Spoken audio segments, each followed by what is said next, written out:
Alrighty then.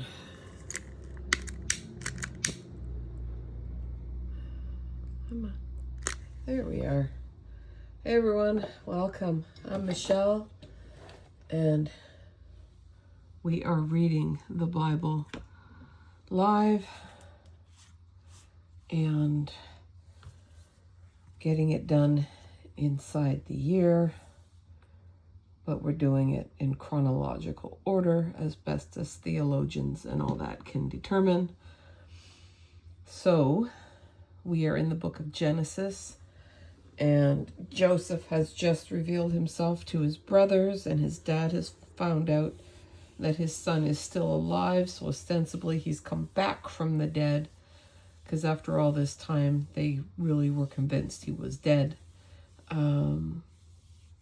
And so they're all packing up to move into the land of Egypt, to be near Joseph, and to ride out this 5-year or 7-year famine. So we're going to pick up where we left off. Genesis chapters 46 and 47 today in the Common English Bible. Israel packed up everything he owned and traveled to Beersheba. There he offered sacrifices to his father Isaac's God. And God said to Israel in a vision at night, "Jacob, Jacob." And he said, "I'm here." He said, "I am El, your father's God. Don't be afraid to go down to Egypt, because I will make a great nation of you there. I will go down to Egypt with you, and I promise to bring you out again. Joseph will close your eyes when you die." Then Jacob left Beersheba, and Israel's sons put their father Jacob, their children, and their wives on the wagons Pharaoh had sent to carry him. They took their livestock and their possessions that they had acquired in the land of Canaan and arrived in Egypt.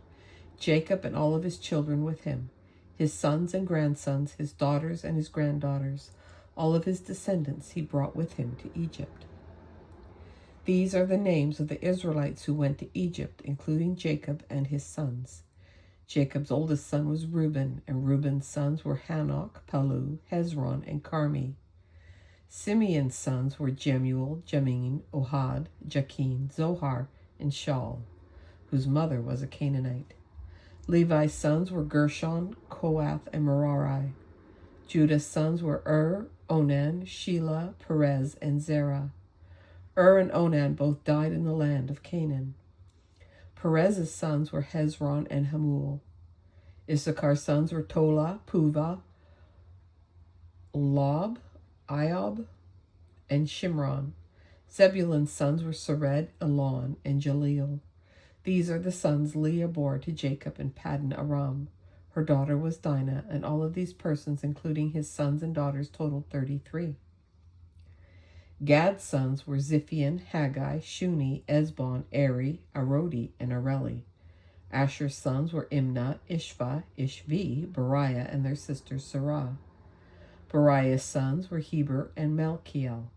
These are the sons of Zilpah, whom Laban gave to his daughter Leah. She bore these to Jacob, a total of 16 persons. The sons of Jacob's wife Israel were Joseph and Benjamin, and to Joseph in the land of Egypt were born Manasseh and Ephraim. Asenath, daughter of Potipharah, priest of Heliopolis, bore them to him. Benjamin's sons were Bela, Becher, Ashbel, Gera, Naaman, Ehi, Rosh, Mupim, Hupim, and Ard. These are Rachel's sons who were born to Jacob, a total of 14 persons. Dan's sons was Husham. Naphtali's sons were Jeziel, Guni, Jazer, and Shalim. These are the sons Bilhah, whom Laban gave to his daughter Rachel. She bore these to Jacob, a total of 7 persons. All of the persons going to Egypt with Jacob, his own children, excluding his sons' wives, totaled 66 persons. Joseph's sons born to him in Egypt were 2 persons, thus all the persons in Jacob's household going to Egypt totaled 70. Israel had sent Judah ahead to Joseph so that Joseph could explain the way to Goshen. When they arrived in the land of Goshen, Joseph hitched up his chariot and went to meet his father Israel in Goshen. When he arrived, he threw his arms around his neck and wept, embracing him for a long time. And Israel said to Joseph, "I can die now after seeing your face. You are really still alive." Joseph said to his brothers and to his father's household, "Let me go up and inform Pharaoh and tell him, 'My brothers and my father's household who are in the land of Canaan have arrived.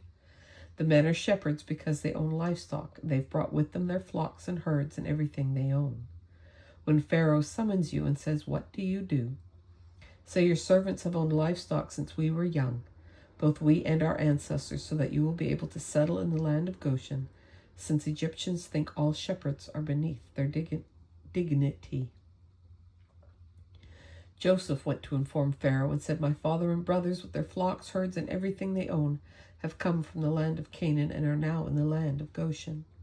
From all of his brothers he selected 5 men and presented them before Pharaoh.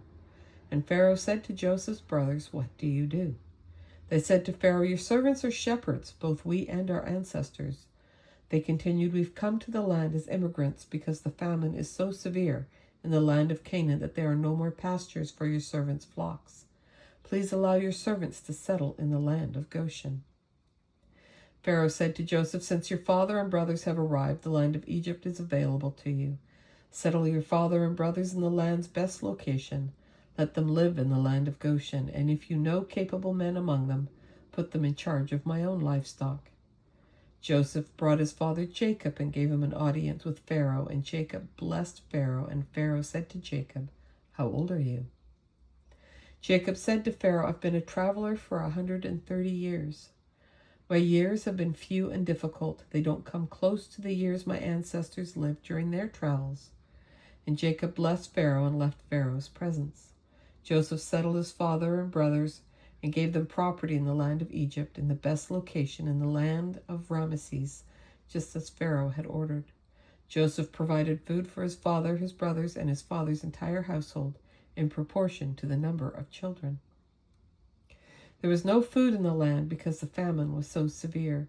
The land of Egypt and the land of Canaan dried up from the famine, and Joseph collected all of the silver to be found in the land of Egypt and in the land of Canaan for the grain, which people came to buy, and he deposited it in Pharaoh's treasury.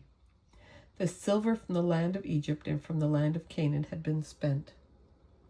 And all of the Egyptians came to Joseph and said, "Give us food. Why should we die before your eyes just because the silver is gone?" And Joseph said, "Give me your livestock, and I will give you food for your livestock if the silver is gone." So they brought their livestock to Joseph, and Joseph gave them food for the horses, flocks, cattle, and donkeys. He got them through that year with food in exchange for all of their livestock. When that year was over, they came to him the next year and said, "We can't hide from my master that the silver is spent and that we've given the livestock to my master. All that's left for my master is our corpses and our farmland. Why should we die before your eyes, and we and our farmland too? Buy us and our farms for food, and we and our farms will be under Pharaoh's control. Give us seed so that we can stay alive and not die, and so that our farmland won't become unproductive." So Joseph bought all of Egypt's farmland for Pharaoh, because every Egyptian sold his field when the famine worsened. So the land became Pharaoh's. He moved the people to the cities from one end of Egypt to the other. However, he didn't buy the farmland of the priests, because Pharaoh allowed the priests a subsidy, and they were able to eat from the subsidy Pharaoh gave them. Therefore, they didn't have to sell their farmland. And Joseph said to the people, "Since I've now purchased you and your farmland for Pharaoh, here's seed for you. Plant the seed on the land, and when the crop comes in, you must give 1/5 to Pharaoh. You may keep 4/5 for yourself for planting fields and for feeding yourselves, those in your households, and your children." The people said, "You saved our lives. If you wish, we'll be Pharaoh's slaves." So Joseph made a law that still exists today. Pharaoh receives 1/5 from Egypt's farmland, and only the priest's farmland didn't become Pharaoh's. Israel lived in the land of Egypt, in the land of Goshen. They settled in it, had many children, and became numerous. And after Jacob had lived in the land of Egypt for 17 years, and after he lived a total of 147 years, Israel's death approached. He summoned his son Joseph and said to him, "If you would be so kind, lay your hand under my thigh and be loyal and true to me. Don't bury me in Egypt. When I lie down with my fathers, carry me from Egypt and bury me in their grave." Joseph said, "I will do as you say." And Israel said, "Give me your word." And Joseph gave his word. Then Israel slumped down at the head of the bed. And that, my friends, is our reading for today.